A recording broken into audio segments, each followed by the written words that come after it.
खबरों में आगे बढ़ते हैं। लखनऊ से बता देते हैं खबर, जहां प्रधानमंत्री नरेंद्र मोदी आज लाभार्थियों से संवाद करेंगे। तो विकसित भारत संकल्प यात्रा के लाभार्थियों से संवाद होगा।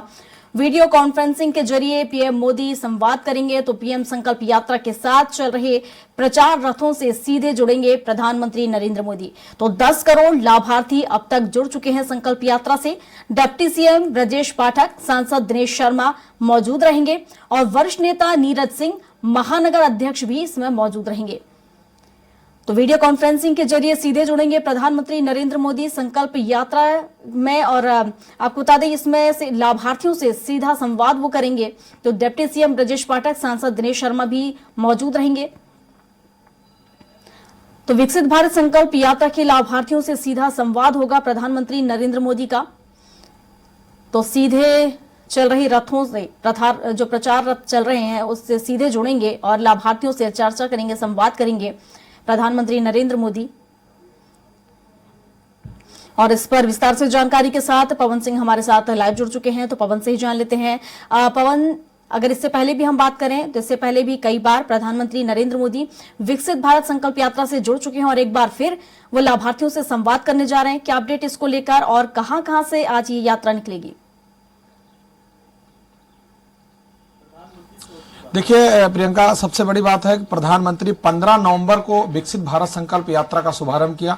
उसके बाद लगातार 4 बार वर्चुअली जुड़ चुके हैं। और इसके अलावा पिछले महीने 17-18 दिसंबर को वाराणसी में आमने सामने लाभार्थियों से उन्होंने खुद स्वयं वार्ता किया है।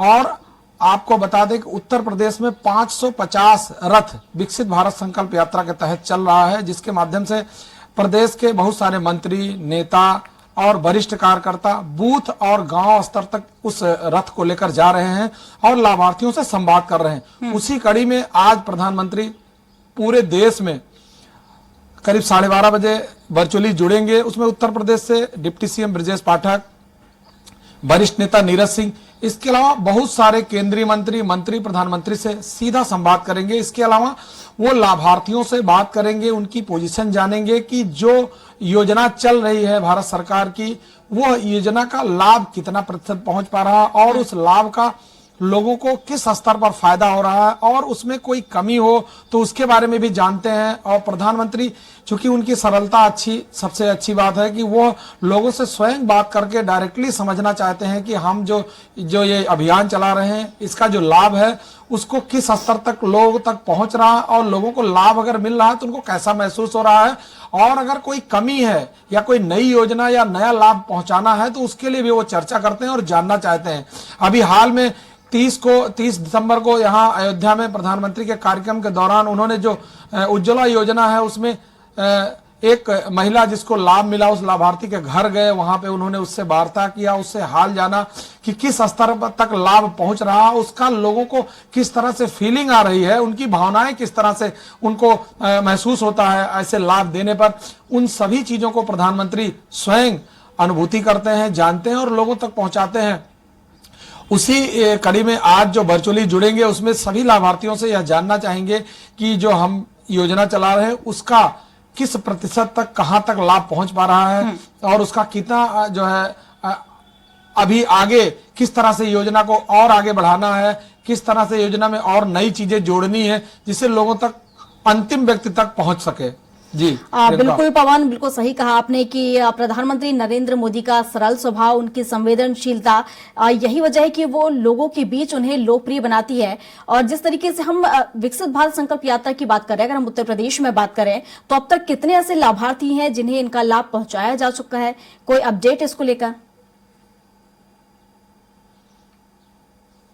देखिए, ऐसा तो कोई अपडेट उत्तर प्रदेश को लेकर के नहीं, लेकिन अभी तक जो जानकारी मिली है करीब 10 करोड़ से ज्यादा लोगों से वार्ता हुई है वर्चुअली जुड़ के। और लाभ का एक जो आंकड़ा है वो लाभ का आंकड़ा जो है कंप्यूटराइज जो निकलता है उसमें प्रधानमंत्री ने किसी न किसी योजना के तहत लगभग लोगों को जोड़ने का प्रयास किया हो, चाहे महिला हो, युवा हो, बच्चे हो, शिक्षक हो, कोई जो है छात्र है या जो बुजुर्ग महिला है, बुजुर्ग कोई गांव का कोई जो है व्यक्ति निराश्रित है, हर स्तर की योजना उन्होंने चला रखा है। जिसको स्वास्थ्य की जरूरत है उसके लिए आयुष्मान योजना।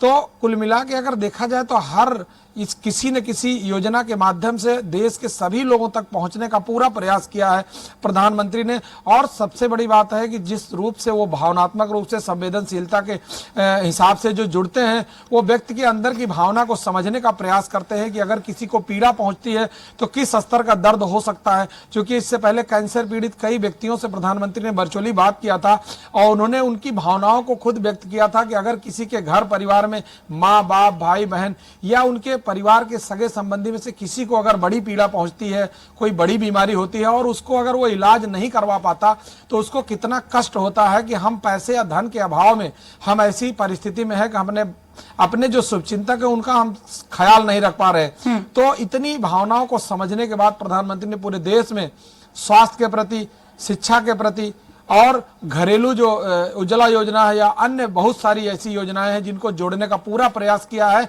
जिससे कि हर व्यक्ति तक प्रधानमंत्री अपने भावनात्मक रूप से जोड़ सकें और उसको लाभ पहुंचा सकें कि उनको किसी न किसी रूप में हर व्यक्ति तक वो अपने आप को प्रधान सेवक के रूप में समर्पित करने के बाद वो लोगों से जानना चाहते हैं कि जो हमने सेवा की, जो हमने योजना चलाई, जहां तक हमारी योजना पहुंच पा रही है उसका लाभ पूरा लोगों तक पहुंचा या नहीं पहुंचा, और अगर कुछ कमी रह गई तो उसके लिए आगे वो प्रयास करते रहेंगे। इसके लिए हमेशा प्रधानमंत्री लोगों से बातचीत करके उस वर्चुअली माध्यम से जानना भी चाहते हैं कि हम और कौन सी नई योजना चलाएं जिसके माध्यम से लोगों को पूरी तरह से लाभ पहुंचा सकें। बिल्कुल सही कहा आपने पवन जी। इस यात्रा का जो उद्देश्य है साफ है और इसका कहीं ना कहीं हम देखें तो सफल होती भी ये यात्रा नजर आ रही है, जिस तरीके से बड़ी संख्या में लाभार्थी लाभान्वित इस योजना से हो रहे हैं। फिलहाल शुक्रिया आपका तमाम जानकारियों के लिए।